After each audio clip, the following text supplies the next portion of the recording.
বছরের পর বছর বিজেপি নাগরিকত্বের প্রলোভন দেখিয়ে মতুয়া সম্প্রদায়ের মানুষদের ব্যবহার করছে।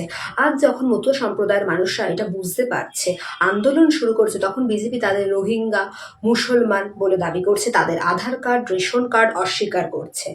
তাহলে এই আধার কার্ড, রেশন কার্ডগুলো যদি অস্বীকার করা হয়, এই একই নথির ভিত্তিতে তো শান্তনু ঠাকুরকে তারা ভোট দিয়েছিলেন, তাহলে তো সেই ভোটগুলোও অবৈধ। বিজেপি 700রও বেশি সিএএ ক্যাম্প শুরু করেছে। এটি অনেকটা আসামের মডেলের মতো শুরু হয়েছে। সেখানেও কিন্তু না রাষ্ট্রহীন বলে ঘোষিত হয়েছিল হিন্দু সম্প্রদায়েরই মানুষরা, তাদেরকে নজরবন্দি করা হয়েছিল। বিজেপিও কিন্তু ঠিক একই জিনিস আমাদের পশ্চিমবঙ্গে শুরু করেছে এবার।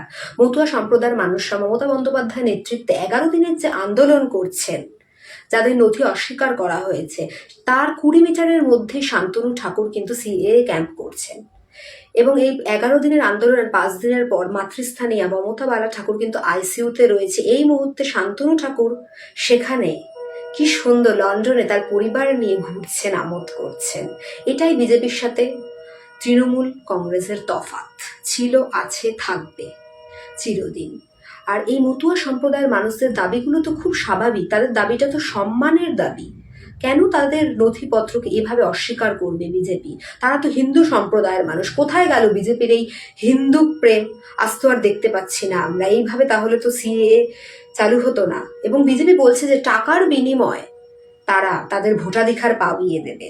এখানে বিজেপি টাকার প্রলোভন দেখিয়ে ভোটাধিকার পাওয়াবে বলছে। এখানে তো ব্যবসা শুরু করেছে, রাজনীতির নামে ব্যবসা চলছে সারা বাংলা জুড়ে।